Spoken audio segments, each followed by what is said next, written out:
indéfini. À celui qui nous a choisis au milieu de cette génération, à celui qui est mort pour nous à la croix, à celui qui demeure à jamais. Le Père nous aime beaucoup et par son amour infini, il a permis que nous nous retrouvions encore sur cette plateforme. Bien-aimés, ce matin j'ai lu quelque chose qui a beaucoup attiré mon attention. Dans le dernier chapitre du livre de Samuel, dans 2 Samuel, le chapitre 24, David avait fait le dénombrement et cela avait déplu fort à l'Éternel et l'Éternel avait commencé à frapper le peuple. Et la Bible déclare que David consulta l'Éternel. Et lorsqu'il consulta l'Éternel, l'Éternel avait envoyé un prophète. Le prophète va lui dire de choisir 3 sortes de fléaux. Le premier fléau, il dit supporter 7 années de famine. Le deuxième, c'était d'être assujettis par leurs ennemis. Ensuite, le troisième, c'était une peste de 3 jours. Et ce que j'ai bien aimé, ce qui a attiré mon attention, c'était la réponse de David. David a dit, je préfère mourir ou encore être frappé ou tomber dans les mains de l'Éternel. Parce que lui, ses compassions sont infinies, son amour, c'est de génération en génération. Bien-aimé, David a refusé de tomber dans les mains de l'homme. Parce que, bien-aimé, l'homme est cruel. Il dit, je préfère tomber dans les mains de Dieu. Lorsque Dieu va commencer à me frapper, certainement, bien-aimé, Dieu va se souvenir de son peuple et Dieu va certainement nous pardonner. Nous allons voir ici la réaction du Seigneur. Ce n'est pas notre thème de ce soir. Nous allons prendre dans 2 Samuel chapitre 24. Dans 2 Samuel chapitre 24, je vais lire du verset 15 jusqu'au verset 16. La réaction de l'Éternel après avoir frappé le peuple. L'Éternel envoya la peste en Israël depuis le matin jusqu'au temps fixé. Et de Dan à Beersheba, il mourut 70 000 hommes parmi le peuple. Verset 16. Comme l'ange étendait la main sur Jérusalem pour la détruire, l'Éternel se repentit de ce mal. Et il dit à l'ange qui faisait périr le peuple, « Assez, retire maintenant ta main. » L'ange de l'Éternel était près de l'aire d'Aravana à Jérusalem, le Jébusien. Ô bien-aimé dans le Seigneur. Vous voyez ici les compassions de l'Éternel. Bien-aimé, il y a une chose bien-aimée de connaître l'amour de Dieu, mais c'en est une autre de croire en cet amour. Dieu nous a créés et Dieu ne peut pas aimer bien-aimé dans le Seigneur lorsque nous souffrons. Nous devons le savoir. C'est vrai que lui dit dans sa parole que le pécheur ne restera pas impuni. Mais bien aimé, Dieu n'aime pas lorsqu'il voit sa créature être détruite. C'est ça le cœur de Dieu. Donc David avait compris. Il dit non, je préfère tomber dans les mains de l'Éternel. Parce que l'Éternel aura certainement compassion. Et nous voyons ici, l'ange avait commencé à détruire. C'est Dieu qui avait envoyé l'ange. Mais le même Dieu, la Bible dit, comme l'ange, parce que remarquez bien ici, on dit qu'il a commencé à frapper au temps fixé de Dan jusqu'à Beersheba. Mais lorsque l'ange a touché Jérusalem, bien aimé dans le Seigneur, Dieu s'est repenti. La Bible dit, l'Éternel se repentit de ce mal et il dit à l'ange qui faisait périr le peuple, assez, retire ta main. Bien-aimé, c'est comme ça avec l'Éternel. Mieux vaut, bien-aimé dans le Seigneur, se livrer à Dieu, donner à Dieu, se donner à Dieu, que de tomber dans les mains de l'homme. L'homme est cruel, mais Dieu, bien-aimé, ses compassions sont infinies. Voilà pourquoi, même lorsqu'il exerce ses jugements contre son peuple, l'Éternel, souvent, ne détruit pas l'infini. Souvent, lorsqu'il exerce ses jugements, c'est pour attirer simplement l'attention de son peuple. Dieu nous corrige comme un bon père, mais Dieu ne nous détruit pas. Dieu nous corrige pour nous ramener à la raison. C'est très important. Alors, ce soir, nous allons revenir sur notre sous-thème sur le sermon de la montagne. Nous allons encore parler du cœur pur. Mais cette fois-ci, nous parlerons du cœur pur et le mariage. Donc, le cœur pur dans le mariage. Nous allons prendre rapidement notre verset de base dans le livre de Matthieu chapitre 5. C'est devenu comme une récitation. Verset 8. Heureux ceux qui ont le cœur pur, car ils verront Dieu. Nous allons encore prendre un verset que nous avons lu la fois passée dans Proverbe chapitre 22, verset 11. Proverbe 22, verset 11. Celui qui aime la pureté du cœur et qui a la grâce sur les lèvres a le roi pour ami. Amen. Alors, nous voulons présenter ici la pureté du cœur dans le mariage. Alors, lorsqu'on parle du mariage, il est important de savoir que le mariage terrestre n'est que l'image. Le véritable mariage, c'est le mariage céleste, c'est-à-dire entre Christ et l'Église. L'apôtre Paul a dit ceci. En effet, lorsque la Bible dit « L'homme quittera son père et sa mère et s'attachera à sa femme », il dit cela ne concerne pas simplement les hommes, mais cela concerne Christ et l'Église. Donc lorsque la Bible dit « L'homme quittera son père et sa mère et s'attachera à sa femme », l'apôtre Paul était en train, ou encore la Bible était en train de parler du véritable homme. Celui qui a quitté le sein du Père pour venir sur la terre, bien aimé pour chercher sa femme, c'est-à-dire l'Église. Allons rapidement dans Genèse chapitre 2. Genèse chapitre 2, nous allons prendre d'abord le verset 18. Nous sommes en train de parler de la pureté du cœur dans le mariage, ou encore le cœur pur et le mariage. Genèse chapitre 2, nous allons prendre d'abord le verset 18 pour voir ici l'origine du mariage. L'Éternel Dieu dit, « Il n'est pas bon que l'homme soit seul, je lui ferai une aide semblable à lui. » Amen. Donc nous voyons ici, bien aimé, la pensée du mariage ne venait pas de l'homme, mais c'était un programme, c'était bien aimé dans le Seigneur, un projet de Dieu. Donc, comprenons déjà que le mariage ne découle pas de l'homme, mais le mariage découle du trône de Dieu. Le mariage découle de la pensée de Dieu. L'homme vivait avec les animaux, mais l'homme ne savait pas qu'il était déséquilibré.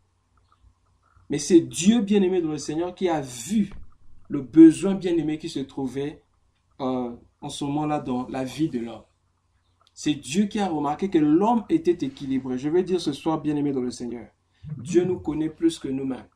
Dieu te connaît, Dieu me connaît plus que nous-mêmes et Dieu sait ce qu'il nous faut. Souvent, lorsque nous prions, bien-aimé, nous demandons généralement des désirs, que Dieu accomplisse nos désirs. Mais bien-aimé, Dieu n'accomplira pas nos désirs, mais Dieu accomplira nos besoins. Alors, déjà, au verset 18 ici, nous comprenons que le mariage, ce n'est pas quelque chose que l'homme a créé, mais c'est quelque chose qui avait été créé par Dieu lui-même. C'est Dieu qui a dit qu'il n'est pas bon que l'homme soit seul.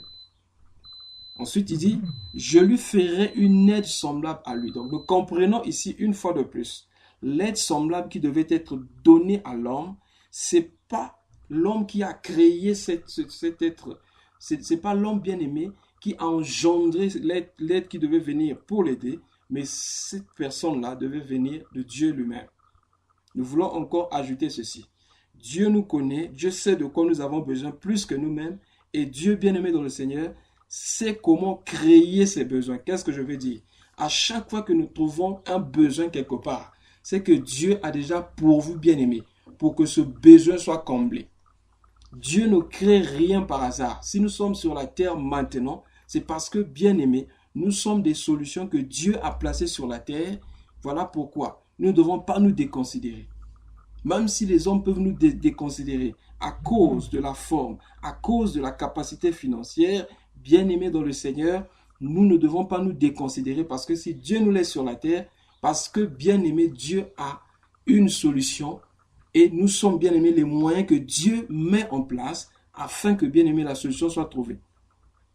Donc, nous comprenons ici que le mariage ne venait pas de l'homme. Le mariage, bien-aimé, c'était le programme de Dieu. Et c'est Dieu qui devait créer la femme. La Bible ne dit pas que l'homme devait chercher, mais la Bible dit « Je lui ferai une aide semblable ». Or, qu'est-ce que nous remarquons? Pourquoi l'aide semblable à l'homme? Parce que l'homme fut créé à l'image de Dieu. Dans Genèse 1, 25, 26, la Bible dit « Faisons l'homme à notre image et qui domine sur les poissons de la mer, sur les oiseaux du ciel, etc. » Vous allez remarquer que lorsque Dieu créa toutes choses, Dieu parla à la créature. Mais quand il fallait créer l'homme, Dieu parla à lui-même. Faisons l'homme à notre image. Et le but, c'était bien aimé que l'homme domine. Et la Bible dit, il est fit l'homme et la femme. Alors que la Bible dit, il est fit l'homme et la femme, mais nous voyons encore, au verset 18, la Bible dit, Dieu dit, il n'est pas bon que l'homme soit seul. Mais je lui ferai une aide semblable à lui. Alors, quel est cet être bien-aimé? Quel est cet être bien-aimé dans le Seigneur qui devait être semblable à l'homme? Parce que nous sommes en train de parler ici du mariage céleste d'abord. Parce que le mariage céleste, le mariage terrestre, est l'image du mariage céleste. Sur la terre, il y avait des animaux.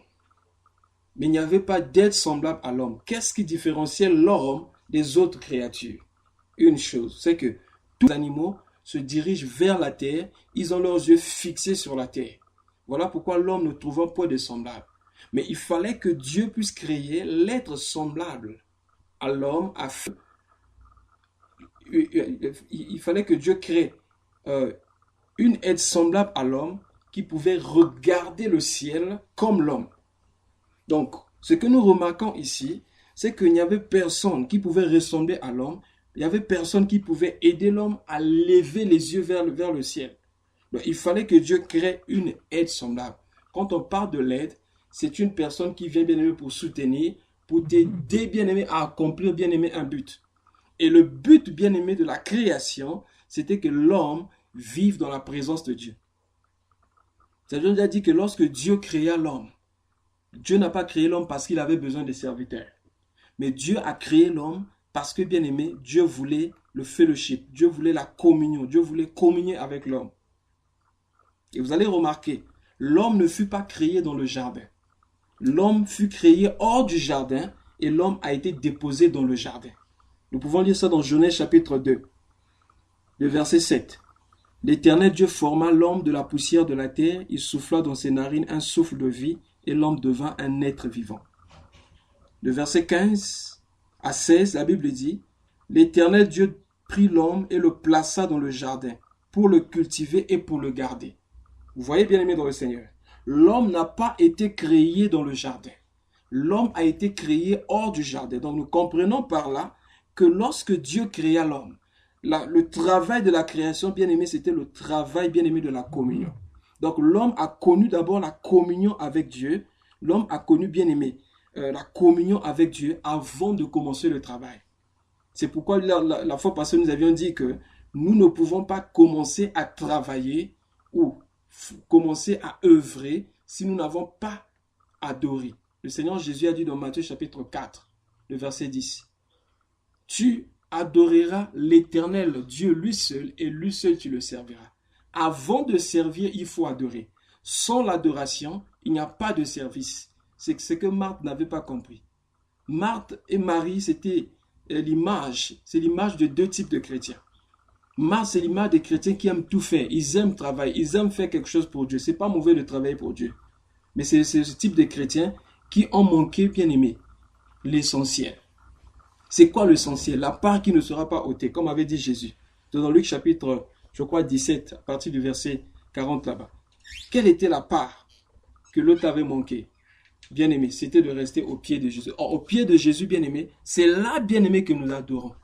Et c'est ce que, bien-aimé, cette femme prostituée avait compris. Lorsque, bien-aimé, elle essuya ses cheveux, elle essuya les pieds de Jésus avec ses cheveux. Or, l'apôtre Paul explique, dans 1 Corinthiens chapitre 11, que les cheveux ont été donnés à la femme. Est-ce que c'est une gloire pour une femme d'avoir beaucoup de cheveux? Voilà pourquoi.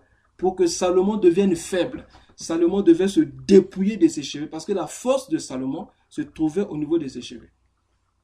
Donc, bien aimé, le geste d'enlever les cheveux, c'était bien aimé le fait de devenir faible afin que la force soit transférée vers la femme. Bien aimé dans le Seigneur. Donc, nous comprenons ici, le plus important, c'était d'abord l'adoration. Donc, l'homme a été créé pour l'adoration, pas pour le service. Et il a été placé dans le jardin pour le cultiver et pour le garder. Ça, c'est maintenant le travail. Mais la première des choses, c'était hors du jardin. C'était bien aimé dans le Seigneur. La création, la formation, c'est ça le fellowship. C'est ça bien aimé la communion. C'est ça bien aimé la communion. Donc l'homme devait communier avec Dieu. Alors comme l'homme devait communier avec Dieu, la Bible dit, je lui ferai une aide semblable à lui.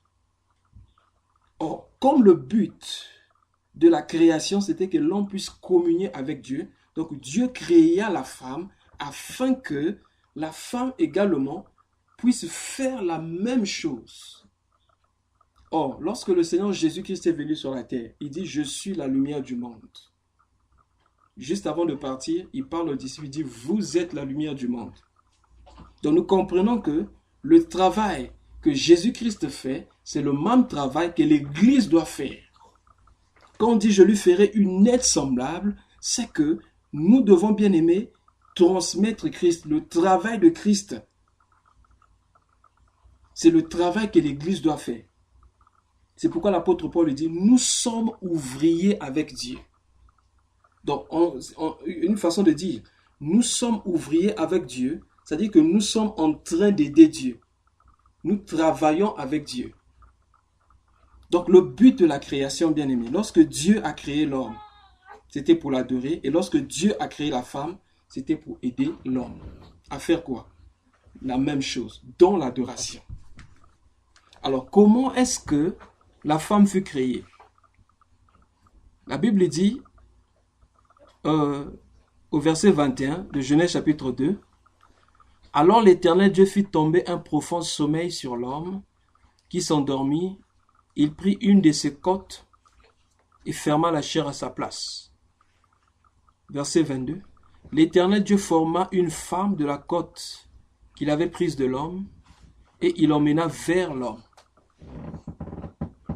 Verset 23. « Et l'homme dit, voici cette fois-ci, celle qui est os de mes os et chair de ma chair. On l'appellera femme parce qu'elle a été prise de l'homme. » Amen. Comment Dieu a procédé à la création de la femme? Pour créer la femme, il fallait que l'homme tombe d'un profond sommeil. Et ce sommeil-là, ce n'est pas l'homme qui s'est endormi, mais c'est Dieu qui a fait tomber. La Bible dit Dieu fit tomber un profond sommeil sur l'homme. Et nous comprenons que l'homme dont on parle ici, c'est la personne de Jésus-Christ. Pour que l'Église vienne, pour que l'Église naisse, la femme, il a fallu que Jésus-Christ meure à la croix. Et le geste ici de prendre la côte de l'homme, le fait de prendre une de ses côtes, c'est le travail qui s'est passé à la croix lorsque le soldat avait percé le côté de Jésus pour vérifier s'il était toujours vivant. Et la Bible dit, lorsqu'il a percé son côté, la Bible dit, l'eau et le sang étaient sortis. Or, nous savons que pour avoir la vie, c'est l'eau. Et ensuite, dans l'eau, nous trouvons le sang. Et c'est la vie qui commence. Bien-aimés dans le Seigneur. Ce qui se passe ici, ce que nous lisons ici dans Genèse chapitre 2, en effet, c'était des actes prophétiques. Comme je disais tantôt, que lorsqu'on parle du mariage ici, il ne s'agit pas seulement du mariage terrestre, mais c'est d'abord le mariage céleste. Donc, le mariage terrestre est l'image du mariage céleste. Une représentation.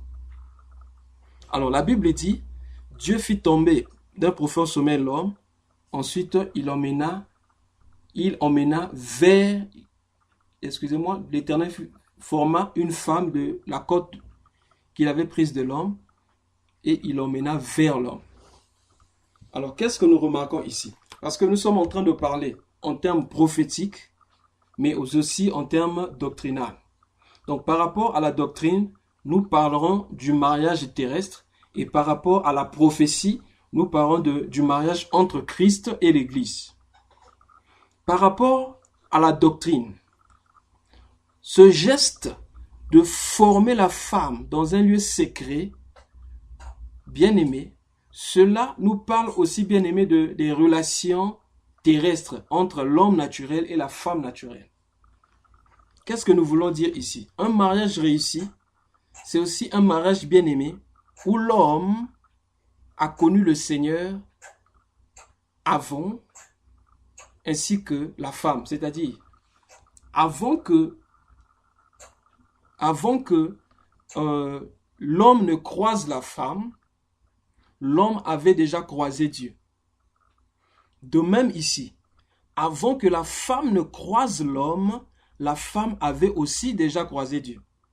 Parce que Dieu avait formé Adam avant, ensuite Dieu a formé la femme et Dieu a emmené la femme vers l'homme.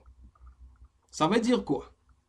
Lorsque Dieu forma la femme était aussi en communion avec Dieu. Le travail de formation, bien aimé, c'est le travail de repentance, c'est le travail, bien aimé, de connexion avec Dieu. Donc, la femme connaît Dieu, l'homme connaît Dieu, et Dieu emmène cette femme vers l'homme afin que l'homme puisse croiser une femme qui connaissait déjà Dieu. Cependant, Dieu a ses façons de faire. Mais seulement ça, en ce qui concerne la doctrine, c'est toujours bien de se marier dans le Seigneur pour éviter des problèmes. J'ai connu un de nos anciens de l'église, une église que je connais. Cet ancien était follement amoureux d'une femme. Il était ancien dans l'église, mais follement amoureux d'une femme qui aimait beaucoup la boisson. Et l'ancien espérait transformer cette femme. Malgré les conseils, l'ancien était déterminé parce que son cœur, comme on peut dire, l'ancien était tombé amoureux et son cœur, il avait livré son cœur. Il était déterminé à avoir cette femme. Qu'est-ce que je veux dire?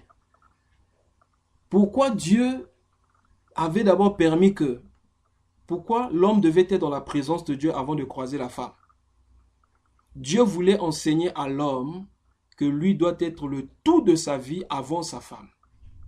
Pourquoi la femme devait être créée dans le secret? C'est-à-dire, la femme devait d'abord voir Dieu avant de voir l'homme. C'était pour que la femme sache que c'est d'abord Dieu qui est son tout avant l'homme. Voilà pourquoi. Si on ne connaît pas le Seigneur, on peut commencer à adorer soit sa femme ou à adorer son mari. Le mari peut prendre la place de Dieu dans la vie d'une personne, ou la femme peut prendre la place de Dieu dans la vie d'un homme. Si ces derniers ne connaissent pas d'abord le Seigneur. En tout cas, il y a aussi des cas isolés où des hommes se sont croisés avant d'être dans le Seigneur et le Seigneur a raffermi les relations, où des gens bien aimés, une personne connaissait le Seigneur, une autre personne ne connaissait pas le Seigneur a pu raffermir les relations et rien n'est impossible à Dieu. Mais seulement en termes de doctrine, comme disait l'apôtre Paul, c'est mieux de se marier dans le Seigneur pour être plus en sécurité. Quand on dit dans le Seigneur, je ne suis pas en train de dire se marier avec ceux qui vont à l'église, parce qu'il y a beaucoup de païens aussi dans les églises, mais se marier avec des gens bien aimés qui ont réellement donné leur vie au Seigneur. Nous allons continuer. Lorsque l'homme a vu la femme, l'homme dit à la femme, voici, plutôt l'homme dit, en s'exclamant, voici cette fois-ci celle qui est os de mes os et chair de ma chair. Ici, nous apprenons quelque chose. C'est que le véritable mariage, c'est un mariage qui s'identifie d'abord à ce qui est interne, avant ce qui est externe.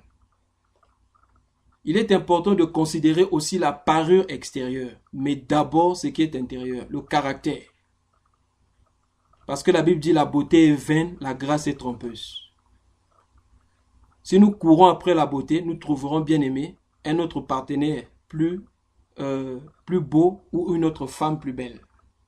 Voilà pourquoi le vrai mariage, c'est ce qui regarde d'abord ce qui est interne, le caractère, c'est là le plus important.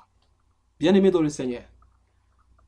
Le caractère, c'est ce qui, bien aimé, c'est ce qui se construit, bien aimé, au fil du temps, mais bien aimé dans le Seigneur. C'est quelque chose qui demeure pour l'éternité.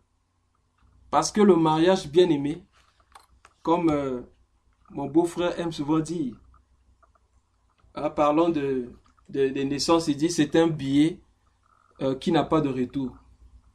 Un ticket qui n'a pas de retour. La Bible dit celui qui trouve une femme trouve le bonheur. Ça veut dire que le mariage peut conduire une personne à souffrir toute sa vie ou à être heureux toute sa vie. Voilà pourquoi, avant de prendre cet engagement sacré solennel, il convient, bien aimé, de réfléchir plusieurs fois. Mais lorsque nous regardons au caractère, il est difficile de se tromper.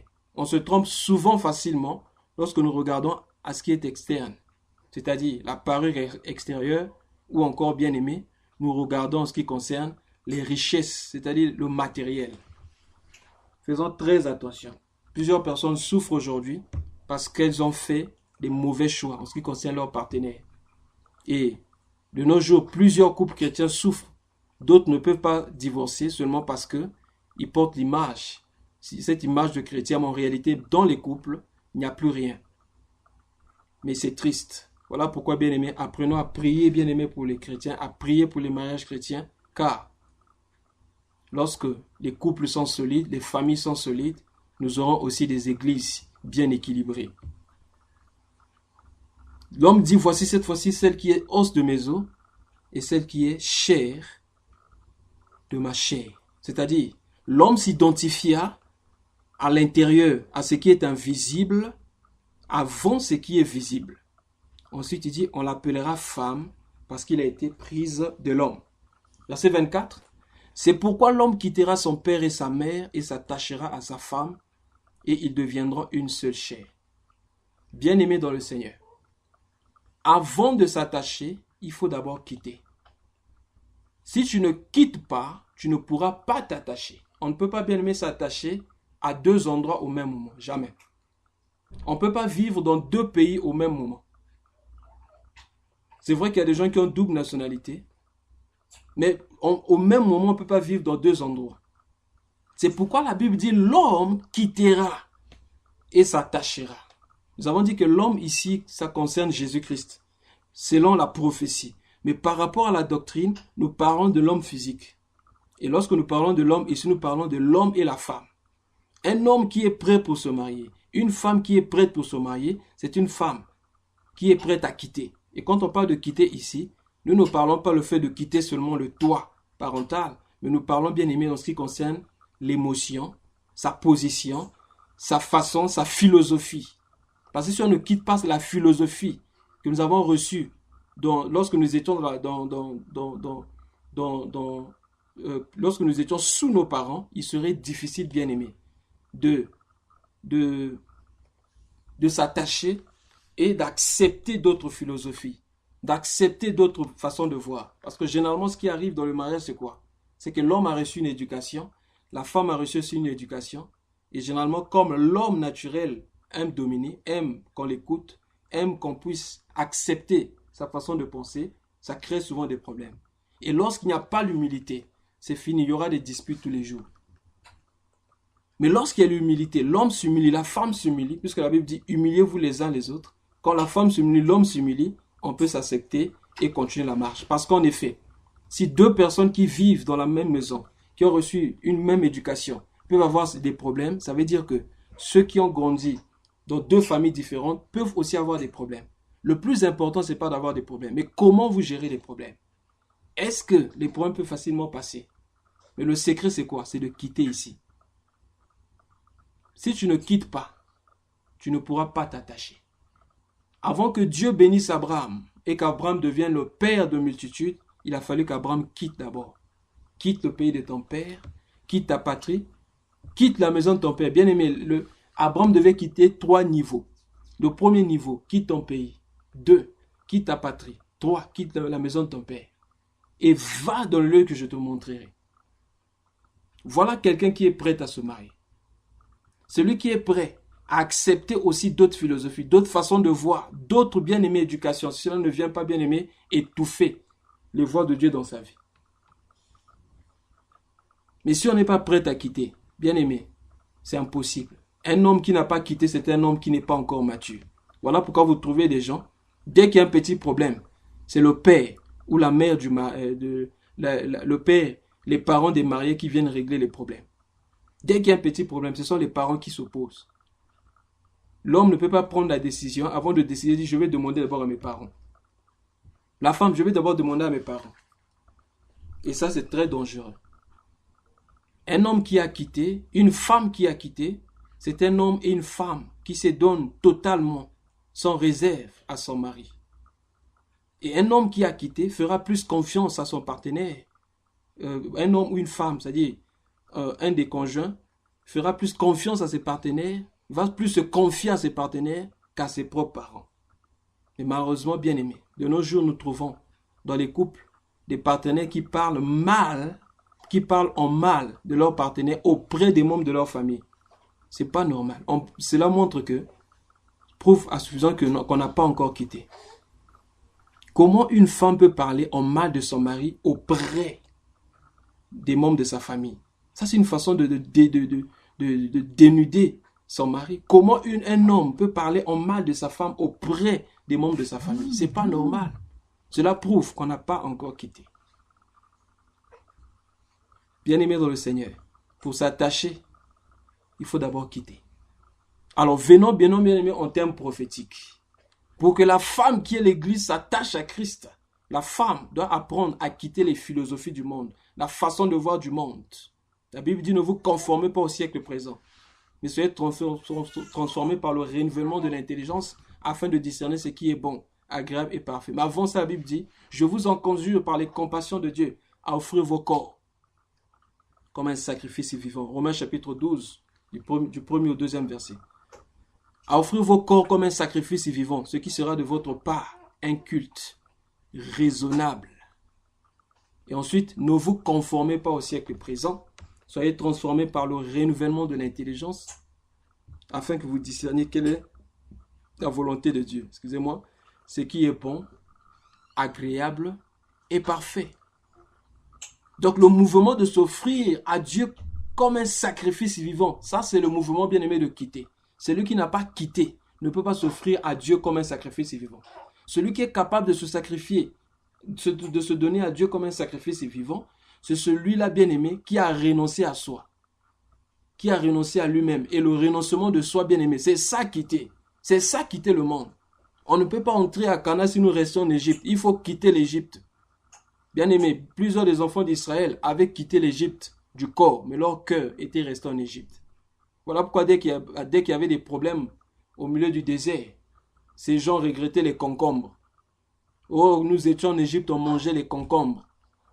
On faisait ceci, on était bien en Égypte. Quand on dit quitter, bien-aimé, nous devons quitter du corps et du cœur.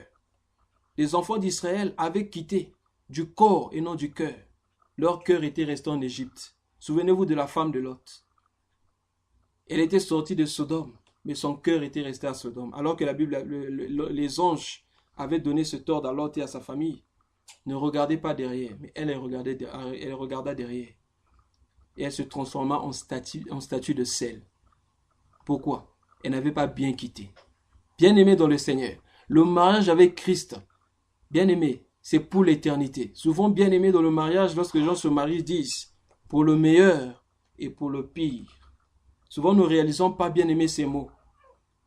Ça dit, dans le bonheur, nous serons ensemble. Oh, bien-aimé, j'aime ce que la Bible dit dans Josué chapitre 1, le verset 8. Que ce livre de la loi, ça c'est bien aimé le mariage. Ah, que ce livre de la loi ne s'éloigne point de ta bouche. Médite-le jour et nuit, afin que tu réussisses. Un mariage qui réussira, c'est un mariage bien aimé, qui médite le livre jour et nuit. Il a dit, nous serons ensemble pour le meilleur et pour le pire. Jour bien aimé, le jour c'est quand tout va bien. La nuit c'est quand tout va mal. Mais continue à méditer le livre. Continue à déclarer bien aimé. Bien aimé, j'aime beaucoup la Bible bien aimée. La Bible dit que ce livre de la loi ne s'éloigne point de ta bouche. On n'a pas dit de tes yeux. Normalement, nous lisons le livre avec les yeux. Mais la Bible dit que ce livre de la loi ne s'éloigne point de ta bouche. Ça veut dire quoi? Tu dois continuer à déclarer les paroles du livre. Parlons du mariage. Tu dois continuer à déclarer les paroles que tu avais prononcées devant monsieur le maire. Pour le meilleur et pour le pire. C'est-à-dire la nuit et le jour. Déclare que tu vas continuer à aimer. Déclare que tu vas continuer à être fidèle. Tu vas continuer à être présent. Tu vas continuer à être doux, douce. Déclare cela pour le meilleur et pour le pire. Combien de chrétiens, quand tout va mal, ils laissent Jésus? Ah non, on a essayé avec Jésus, ça ne marche pas. On va un peu essayer ailleurs. Bien aimé, le mariage avec Jésus, c'est pour le bon. C'est pour le bon, bien aimé. C'est pour le bon. Lorsqu'on marche, c'est pour toujours avec Jésus. C'est pour toujours. Excusez-moi, je disais pour le bon. Mais Jésus, c'est pour toujours. C'est pour l'éternité. Le mariage avec Jésus, bien aimé. Si le mariage terrestre s'arrête au niveau de la tombe, puisque devant le monsieur le maire, on dit jusqu'à ce que la mort nous sépare. Mais avec Jésus, bien aimé, même la mort ne peut pas nous séparer. Gloire à Dieu. Si je meurs aujourd'hui, bien aimé, certains vous allez pleurer. Vous allez me déposer au cimetière. Si c'est à Brazza, je ne sais pas si c'est à Itatolo ou à ma compagne, je ne sais pas. Vous allez me laisser là-bas, mais je ne serai pas seul. Parce que je serai là avec mon mari, Jésus-Christ de Nazareth. Le mariage avec lui, c'est pour l'éternité. Quand on se marie avec lui, bien aimé, nous sommes attachés à lui. Mais pour s'attacher à Christ, il faut se détacher du monde. Christ n'accepte pas le monde. Christ aime le pécheur, mais il n'aime pas le péché. C'est pourquoi Jésus-Christ n'aime pas le mélange. Le mariage avec Christ, bien aimé, c'est un mariage saint. Je me rends compte qu'on n'a pas encore commencé. Nous ne sommes pas encore rentrés dans la pureté du cœur. C'est là maintenant que la pureté du cœur commence. Alors, regardons maintenant le verset 3. C'est là que nous allons maintenant plus parler de la pureté du cœur. Genèse chapitre 3. La Bible dit, le serpent était le plus rusé de tous les animaux des champs que l'Éternel avait fait. Il dit à la femme, Dieu a-t-il réellement dit, vous ne mangerez pas de tous les arbres du jardin? La femme répondit au serpent, nous mangeons du fruit des arbres du jardin, mais quant au fruit de l'arbre qui est au milieu du jardin, Dieu a dit, vous ne mangerez point et vous ne toucherez point de peur que vous ne mouriez. Déjà ici, qu'est-ce que nous remarquons? C'est que le serpent s'adresse à la femme. La femme ne demande pas la permission à son mari pour parler à un étranger. Nous pouvons voir deux choses ici. La première des choses, c'est que la femme faisait ce qu'elle voulait sans que le mari ne soit au courant. Dans un mariage comme ça, bien aimé, où l'homme cache ce qu'il fait à sa femme, la femme cache ce qu'elle fait à son mari, il n'y aura pas de stabilité. Parce que la Bible dit les deux deviendront une seule chair. Ça veut dire que il ne devait pas avoir des choses des choses cachées. C'est vrai que devenir une seule chair ici parle directement, selon le contexte. La Bible parle directement des relations charnelles. Mais bien aimé dans le Seigneur, ici, quand les deux deviennent une seule personne, bien aimé, il ne doit plus avoir des choses que chacun devait faire, sans que l'autre ne soit au courant. Oh, bien aimé, j'aime beaucoup comment Job présente la relation entre frères. Il dit les frères sont comme les écailles du crocodile. Lorsqu'on parle du crocodile, le contexte nous révèle que le crocodile dont on parle là, c'était l'image de Christ. Et Christ, le corps de Christ, c'est l'Église. Et nous sommes les parties de Christ. Mais non, les écailles du crocodile, bien aimé, la Bible dit, ils sont comme des frères qui s'embrassent. Et l'air ne peut pas passer au milieu d'eux. Mais nous voyons ici, Ève parlait avec un étranger, l'air commença à passer au milieu, bien aimé. Faisons très très attention. Et nous remarquons ici par rapport à la fidélité, c'est que la femme a ajouté à la parole et elle a retranché quelque chose de la parole. Bien aimé, la parole de Dieu est éprouvée. La parole de Dieu est pure. Et la parole de Dieu ne doit pas subir de modifications. Lorsqu'on modifie la parole, bien aimé, Dieu nous quitte. Lorsqu'on modifie la parole, nous sommes dépourvus, bien aimés, de la présence de Dieu, de la gloire de Dieu. Et c'est comme ça que le péché est entré. Dieu avait dit à l'homme, au verset 16 de Genèse 2, l'Éternel Dieu donna cet ordre à l'homme, tu pourras manger de tous les arbres du jardin. Verset 17, mais tu ne mangeras pas l'arbre de la connaissance du bien et du mal, car le jour où tu en mangeras, tu mourras. Mais la femme répondit au serpent dans Genèse 3, 2, nous mangeons du fruit des arbres du jardin, mais quant au fruit de l'arbre qui est au milieu du jardin, Dieu a dit, vous n'en mangerez point et vous ne toucherez point. Dieu n'avait pas parlé de toucher. La femme a parlé de toucher certainement pour donner une autre forme, pour donner la beauté à ce que Dieu disait, ou encore pour que cette loi soit plus vigoureuse. Bien-aimés dans le Seigneur, n'ajoutons pas à la parole, soit disons pour embellir la parole, mais disons ce que Dieu a dit, sans retrancher ni ajouter. Ensuite, là, elle a ajouté, vous n'y toucherez point. Et après, elle dit, de peur que vous ne mouriez, alors que Dieu avait dit, vous mourrez. Alors, comme le diable, depuis l'éternité, depuis longtemps, son nom c'est le père du mensonge, le verset 4, le serpent dit à la femme, vous ne mourrez point. Vous voyez? Mais Dieu sait que le jour où vous en mangerez, vos yeux s'ouvriront et que vous serez comme des dieux, connaissant le bien et le mal. La femme vit que l'arbre était bon à manger et agréable à la vue et qu'il était précieux pour ouvrir l'intelligence. C'est ce verset 6. Elle prit de son fruit et elle en mangea. Elle en donna aussi à son mari qui était auprès d'elle et il en mangea. Oh bien-aimé dans le Seigneur, vous savez, l'ordre n'avait pas été donné à la femme, mais l'ordre avait été donné. L'ordre avait été donné à l'homme. Dieu n'avait pas parlé à la femme.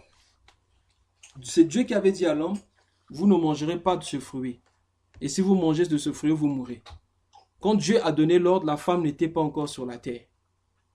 Donc c'était à l'homme de transmettre, bien aimé, la parole à la femme. La Bible ne le dit pas, mais certainement Adam avait mal transmis l'information. Si Adam avait bien transmis l'information, la femme n'allait pas dire ces choses au serpent. Donc l'information avait été mal transmise. Et qu'est-ce que nous remarquons ici? Normalement, lorsque Dieu déposa l'homme dans le jardin, c'était pour deux choses. Dieu déposa l'homme dans le jardin, pourquoi? Verset 15 de Genèse 2. Dieu plaça l'homme dans le jardin pour le cultiver et pour le garder. Donc, le but de l'homme dans le mariage, c'est de garder et de cultiver. Il y a certaines choses pour voir dans la vie de ton partenaire, tu dois apprendre à les cultiver. Mais qu'est-ce que nous faisons souvent? Nous comparons nos partenaires avec d'autres personnes. Oh, si tu étais comme un tel, si ma femme était comme un tel, si mon mari était comme un tel, tu ne vois pas comment un tel se comporte? Toi, tu ne peux pas faire de même? Non, bien-aimé. Ça, c'est de la convoitise. Ce que nous devons faire, nous devons apprendre à cultiver ce que Dieu nous a donné. La femme est un terrain qu'il faut cultiver. La femme, c'est comme un enfant. Elle doit recevoir la formation. Bien-aimé dans le Seigneur. Elle doit recevoir la formation. Si toi, tu ne la formes pas, qui va la former? Et je dis, même pour des femmes qui ont des maris immatures, l'homme, tu dois le former. Dans la prière, dans les conseils, mais tu dois le former. Bien-aimé dans le Seigneur. Comment est-ce que Adam peut laisser sa femme parler avec un étranger alors que lui, il avait le travail non seulement de cultiver les jardins, mais de garder le jardin? Ça veut dire quoi? Adam était devenu bien-aimé, une sentinelle qui s'était rétrogradée, c'est une sentinelle qui n'était plus à son poste comme Habakkuk. Adam avait rétrogradé, il n'était plus bien-aimé à son poste. L'homme doit veiller. Dans le mariage bien-aimé, nous devons veiller. Et les partenaires doivent veiller les uns pour les autres. Veillez bien-aimé en regardant l'état spirituel de l'un et de l'autre. Priez les uns pour les autres. C'est très important, bien-aimé. Mais qu'est-ce que nous faisons? Ah non, non, non. Comme, ok, dans leur famille, ils sont mal éduqués. Moi, je m'en fous, tout ça là. Bien, c'est pas comme ça qu'on réagit. C'est pas comme ça. Adam a laissé un étranger parler à sa femme. C'est pas normal. Nous devons veiller les uns pour les autres. Et la femme a parlé avec un étranger sans rendre compte à son mari. Bien-aimé. Déjà, quand une femme parle avec un homme, en rentrant, ne dit pas j'étais avec quelqu'un, j'ai parlé avec un homme. Bien-aimé, c'est dangereux. Et quand un homme parle avec une femme, une personne de sexe opposé, et si l'homme ne peut pas rendre compte à sa femme, c'est déjà dangereux. C'est comme si bien-aimé avait des choses qui se cachaient.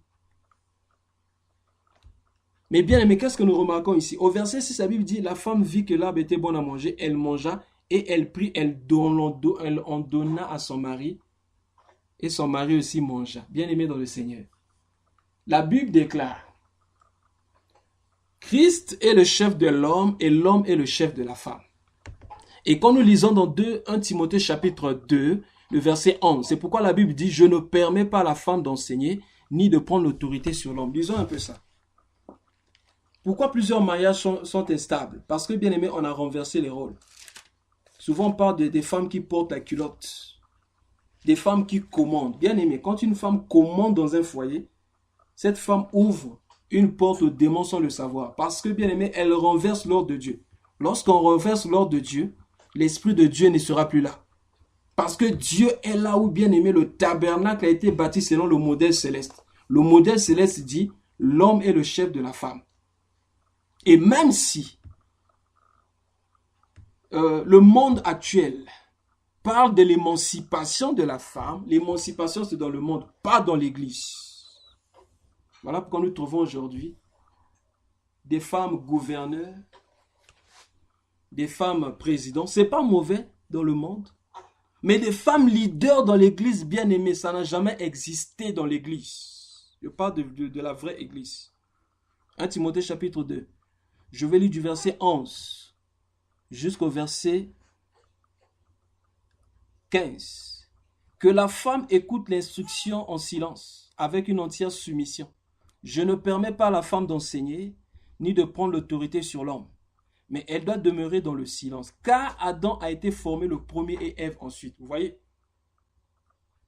Et ce n'est pas Adam qui a été séduit, c'est la femme qui séduite, s'est rendue coupable de transgression. 15. Elle sera néanmoins sauvée en devenant mère si elle persévère avec modestie dans la foi, dans la charité et dans la sainteté. Qu'est-ce que nous remarquons ici? L'apôtre Paul était en train de placer les bases sur le gouvernement ou comment conduire l'Église. Et par rapport à la direction de l'Église, l'apôtre Paul le dit, et étant dirigé par le Saint-Esprit, il dit, les femmes ne devaient pas bien aimer enseigner. Les femmes ne devaient pas bien aimer dans le Seigneur être des dirigeants, des commandants, des leaders. Le leadership n'a pas été donné à la femme. Pourquoi? Parce que la femme doit bien aimer rester en arrière. Ce n'est pas l'Église qui enseigne Christ, mais c'est Christ qui enseigne l'Église. Ce n'était pas à la femme de donner à manger à l'homme, mais c'était à l'homme de donner à manger à la femme. Mais nous voyons bien aimé ici le contraire. C'est la femme qui donne maintenant à manger à l'homme. C'est comme ça que le péché est entré. Et bien aimé dans le Seigneur, c'est devenu monnaie courante, c'est devenu naturel et certainement un nouveau style dans le monde religieux. Et d'autres disent bien aimé. Si une femme est pasteur, ça fait quoi? Si les âmes sont sauvées, ça fait quoi? Les âmes sont sauvées, bien aimé. C'est pas parce qu'on peut faire quelque chose qu'on doit faire, mais nous devons faire bien aimé selon le modèle divin. Je ne dis pas qu'une sœur ne peut pas exhorter, je ne dis pas qu'une sœur ne peut pas gagner une âme, mais je suis en train de dire bien aimé dans le Seigneur. Dans l'église du Seigneur, l'enseignement n'a pas été donné à la femme. C'est pas moi bien aimé, c'est 1 Timothée chapitre 2. Et Jésus-Christ n'a point changé. Quand l'apôtre Paul a dit ça, ce n'était pas sous la loi. Mais c'était bien aimé dans le Seigneur, sous la grâce. Donc, on ne viendrait pas nous dire, non, bien aimé, comme c'est le temps de la grâce, il n'y a pas un Saint-Esprit féminin. Donc, les femmes peuvent diriger, les femmes peuvent être pasteurs. Bien aimé, faites cette expérience. Allez voir, bien aimé, les femmes, toutes les femmes qui sont pasteurs. Regardez dans les 100% de ces femmes. Combien de ces femmes sont soumises dans leur foyer? Et combien de ces femmes bien-aimées vivent sans être mariées? Vous allez comprendre ce que je suis en train de dire. Lorsque dans une maison, la femme commence à dominer, bien-aimée dans le Seigneur, l'ordre est renversé. Et quand l'ordre est renversé, l'Esprit de Christ bien-aimé ne pourra pas nous soutenir. L'Esprit de Christ ne pourra pas soutenir le mariage. Je ne suis pas en train de dire que l'homme doit être un dictateur, non bien-aimé dans le Seigneur. Quand on dit l'homme est le chef, ce n'est pas que l'homme devient comme un dictateur, comme Mobutu ou Kadhafi qui donne des ordres pour dire quand j'ai parlé c'est fini, je tape sur la table. Non, non, non, bien-aimé, ce n'est pas ça. Quand on dit l'homme est le chef de la femme, parce que l'homme bien-aimé représente Christ. Et l'homme doit prendre ses responsabilités. Je suis en train de parler des véritables hommes. Bien-aimé dans le Seigneur. Repartons dans Genèse. Genèse chapitre 3. Alors la Bible dit, au verset 6, voilà, verset 7, au verset 7, Genèse chapitre 3, verset 7, les yeux de l'un et de l'autre s'ouvrirent. Ils connurent qu'ils étaient nus, et ayant cousu des feuilles de figuier, ils s'enfuirent des ceintures. Bien-aimé, qu'est-ce que nous remarquons ici?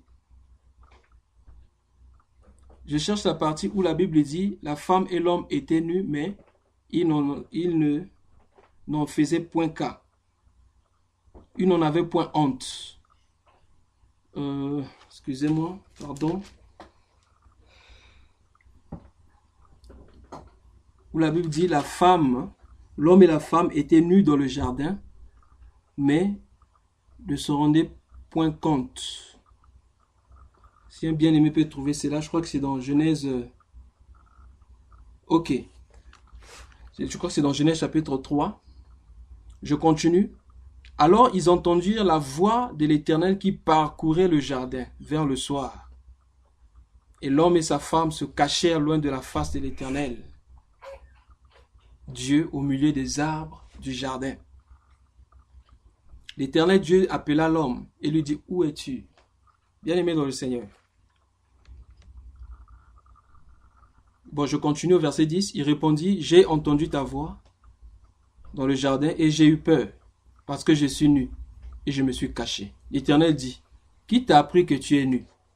Est-ce que tu as mangé de l'arbre dont je t'avais défendu? L'homme répondit, la femme que tu as mise auprès de moi m'a donné de l'arbre et j'en ai mangé. Dieu parla à la femme. Dieu dit à la femme, pourquoi as-tu fait cela? La femme répondit, le serpent m'a séduite et j'en ai mangé. Bien-aimé, puisque nous sommes en train de parler du cœur pur, la disposition du cœur pur, comment avoir un cœur pur? Comment avoir un cœur pur? Ok. Merci beaucoup pour le passage. Le passage qu'on cherchait, c'est Genèse chapitre 2, le verset 25. Voilà, on est passé. C'était inaperçu. Ok. Genèse chapitre 2, verset 25. L'homme et sa femme étaient tous deux nus et ils n'en avaient point honte. Bien-aimés dans le Seigneur. On dit que l'homme et la femme étaient nus, mais ils n'en avaient point honte. Mais comment, bien-aimé, la honte était entrée? C'est bien-aimé lorsqu'ils ont péché. Lorsque le péché rentre dans un mariage, nous perdons la pureté du cœur. C'est là que, bien-aimé, les restrictions commencent. Merci beaucoup, bien-aimé Frilin. Ils étaient tous nus, mais n'en avaient point honte. Mais lorsque le péché arrive, c'est là maintenant que l'homme et la femme avaient honte. Qu'est-ce que je vais dire? La nudité ici parle de la transparence. Lorsqu'on n'a rien à cacher. J'ai vu des couples bien aimés où l'homme ne connaît pas le salaire de sa femme, la femme ne connaît pas le salaire de l'homme. Ils ont des trucs qui cachent.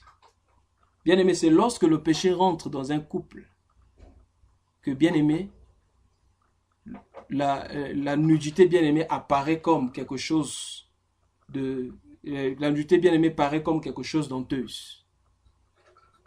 Avons-nous des transactions bien aimées que nos partenaires ne connaissent pas, ne savent pas? C'est la preuve que le péché est entré. Bien aimé dans le Seigneur, lorsque ta femme prend ton téléphone, ton cœur bat à 100 battements par heure, ça veut dire que le péché est entré. Il y a des hommes qui n'aiment pas que leur femme touche à leur téléphone. Il y a même des noms bien aimés, des noms codés dans leur téléphone. C'est la preuve que le péché est entré. Bien aimé dans le Seigneur, lorsqu'on a un cœur pur, on est transparent. On ne cache rien, on ne se cache rien. Parce que le cœur est pur. Mais lorsque l'impureté rentre, bien aimé, dans un couple, bien aimé, c'est là que la honte arrive. J'ai vu des gens dans les couples où l'homme et la femme ne peuvent pas prier ensemble. L'homme a honte de prier Dieu devant sa femme. La femme a honte de prier Dieu devant son mari. C'est la preuve que le péché est là. Mais un mariage réussi, c'est un mariage bien aimé, des hommes et des femmes qui ont des cœurs purs. Un couple bien aimé où les gens ont des cœurs purs. Le cœur pur ne signifie pas être parfait. On peut faire des erreurs, mais être bien aimé, honnête et sincère. Quand on a fait quelque chose de pas bien, on vient vers son partenaire pour dire vraiment là j'ai mal fait. On se pardonne et ça passe. L'homme et la femme étaient nus mais n'en avaient point honte. Lorsqu'on commence à avoir honte l'un pour l'autre et l'une pour l'autre bien aimé, c'est fini. L'un de l'autre bien aimé, c'est fini. C'est que le péché est entré. On a perdu la pureté du cœur dans le mariage. Et certainement, ce couple-là ne sera pas stable. Oh, bien-aimé dans le Seigneur, comment reconnaître l'impureté, le cœur impur, lorsque, bien-aimé, le cœur devient impur dans le mariage, lorsque l'esprit d'accusation s'élève, lorsque chacun ne veut pas prendre, bien-aimé, la faute sur lui, quand Dieu appelle l'homme, où es-tu? D'abord, Dieu l'appelle. Pourquoi Dieu le cherche? Alors que Dieu est omniscient. Pensez-vous que Dieu cherchait Adam? Dieu pouvait chercher Adam? Non, Dieu sait tout.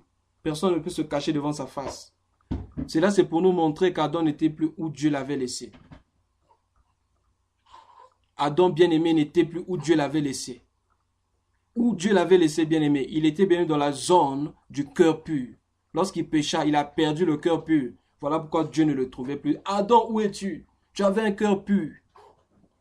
Tu avais un cœur pur à l'égard de ta femme. Tu avais décidé de ne plus regarder à d'autres femmes. Tu avais décidé de ne plus courir après d'autres femmes. Maintenant, Adam, où es-tu?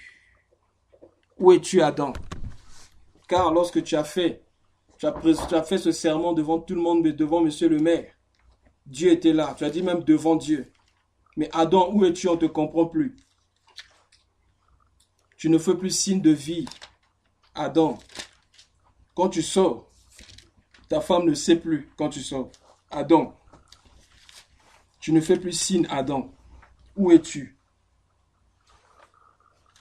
Je cherche un passage dans Malachie où le Seigneur dit, ce que j'ai contre toi, c'est que tu as perdu la femme de ta jeunesse. Malheureusement, même aujourd'hui, on trouve des hommes de Dieu qui cherchent des soi-disant femmes du ministère. La femme que j'avais eue avant, ce n'était pas elle. Je dois chercher une autre femme du ministère. Adam, où es-tu? Où es-tu, Adam? Tu étais motivé. Tu encourageais ta femme, tu consolais ta femme. Mais maintenant, Adam, tu n'as plus le temps pour ta femme. Où es-tu, Adam? Adam avait perdu la pureté du cœur. Et Dieu le cherchait. Où es-tu, Adam? Où es-tu? Et Adam dit, je suis allé me cacher parce que je suis nu. Et Dieu comprit directement.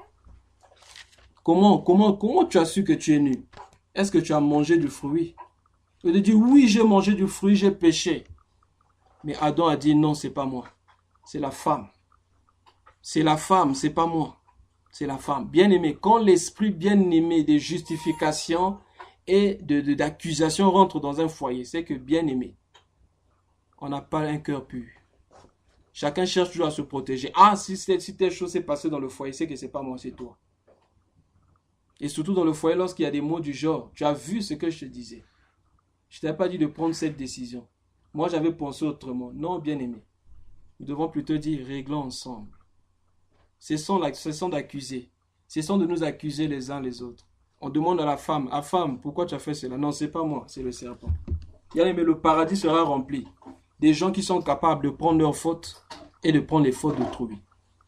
Imaginez-vous, bien-aimé, un mariage sur la terre où la femme s'excuse à son mari même lorsqu'elle a tort, même lorsqu'elle a raison. Où l'homme s'excuse auprès de sa femme lorsqu'il a raison. Comment, bien-aimé, aura la communion et la paix dans ce foyer? Oh, bien-aimé dans le Seigneur. Le mariage entre Christ et l'Église.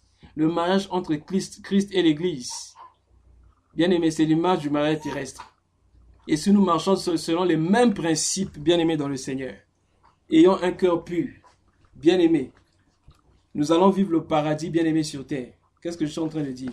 Nous allons apporter l'atmosphère du ciel dans notre maison. Et cela sera visible, bien-aimé, auprès de tout le monde. Bien-aimé dans le Seigneur. Dans un mariage pur, où les cœurs sont purs, bien-aimés, on ne s'accuse pas, on accepte, bien-aimé, les fautes mutuellement. Comme cela s'est passé, bien-aimé. À Golgotha, il y avait 2 voleurs. Un disait à Jésus, sauve-toi et sauve-nous. Mais l'autre disait, nous méritons nos fautes. Mais celui-ci n'a rien fait. Et le Seigneur va dire, je te le dis en vérité, tu seras aujourd'hui avec moi au paradis. Bien-aimé dans le Seigneur, veux-tu expérimenter le paradis dans le mariage? Apporter l'atmosphère céleste, bien-aimé. Vis selon les principes divins. Le principe divin dit ceci. Nous devons être humbles. Nous devons pardonner. Nous devons être miséricordieux. Lorsqu'on a un cœur pur, lorsque son partenaire a fait une faute, on n'insiste pas sur la faute. La Bible dit, celui qui cherche l'amour, celui qui rappelle les fautes dans ses discours, divise les amis.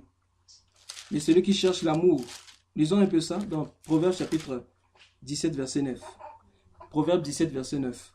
Celui qui couvre une faute cherche l'amour. Et celui qui la rappelle dans ses discours divise les amis. Oh bien-aimé, j'ai vu des couples, des gens qui rappellent des fautes de 10 années en arrière, 15 ans passés. Tu te rappelles de ce que tu m'avais fait. Tu te rappelles de ce que tu m'avais dit. Oh bien-aimé dans le Seigneur. Libérons-nous de ces choses. Un mariage réussi, c'est un mariage bien-aimé où on garde par rancune. Lorsqu'il y a un problème, on en parle. On ne fait pas semblant comme si rien n'était. Mais on en parle. J'avais ce défaut bien-aimé. Lorsqu'il y a un problème, je fais comme si rien n'était. Je suis dans mon coin. Je fais comme si de rien n'était. Je suis dans mon coin et puis bon, on en parlera plus tard. Non, bien-aimé, c'est pas comme ça. Les problèmes bien-aimés dans le Seigneur sont des étrangers. Sont des corps étrangers. Un mariage dans lequel l'homme et la femme ont des cœurs purs, c'est un mariage dans lequel, bien aimé, l'immunité, on parle de, comment on appelle ça, l'immunologie. Le système immunitaire. Il réagit rapidement. Lorsqu'il y a un corps étranger qui arrive, lorsqu'il y a un petit problème, on parle rapidement, on prie rapidement parce que, bien aimé, lorsque l'air passe, lorsque les problèmes arrivent, lorsqu'on dort avec des problèmes, bien aimé dans le Seigneur, c'est un poison qui peut détruire le mariage. C'est pourquoi la Bible dit, donc, la Bible dit dans le livre de Éphésiens chapitre 4, le verset 26 à 27, si vous vous mettez en colère, ne péchez point, et que ta colère n'arrive pas jusqu'au soir, et ne donnez pas l'accès à l'ennemi. La colère, le fait de garder rancune, de ne pas régler les problèmes dans le mariage, de garder bien des cœurs impurs, c'est ça, bien aimé, qui invite le diable. Et bien aimé, cela peut faire obstacle à vos prières pour des chrétiens. Lisons un dernier passage pour clôturer. 1 Pierre chapitre 3, Merci beaucoup, bien-aimé Frélin, pour le passage. Nous allons lire ça tout à l'heure. C'est donc, ça sera l'avant-dernier passage. 1 Pierre chapitre 3, le verset 7. Marie, montrez à votre tour de la sagesse dans vos rapports avec vos femmes, comme avec un sexe plus faible. Honorez-les, comme devant aussi hériter avec vous de la grâce de la vie. Qu'il en soit ainsi, afin que rien ne vienne faire obstacle à vos prières. Gloire à Dieu. J'aime beaucoup ce passage. Honorez-le. Dans le mariage où l'homme et la femme ont des cœurs purs, bien aimés, le couple s'honore. C'est-à-dire l'homme honore la femme honore son mari. C'est très important devant les gens. Le mari ne doit pas déshonorer sa femme, la femme ne doit pas déshonorer son mari. On peut déshonorer une personne par sa façon de parler. Comment tu peux crier sur ta femme comme un enfant devant les hommes? Ça humilie, bien-aimé, c'est pas bien. Alors, nous allons lire le passage que notre bien-aimé Frélin a donné dans Malachie chapitre 3. J'ai parlé de ça. Je n'avais pas pu retrouver ce passage. Nous allons prendre Malachie chapitre 2, le verset 14. Merci beaucoup, bien-aimé Frélin. Que Dieu te bénisse. Malachie chapitre 2, verset 14. Voici ce qui est écrit. Et vous dites,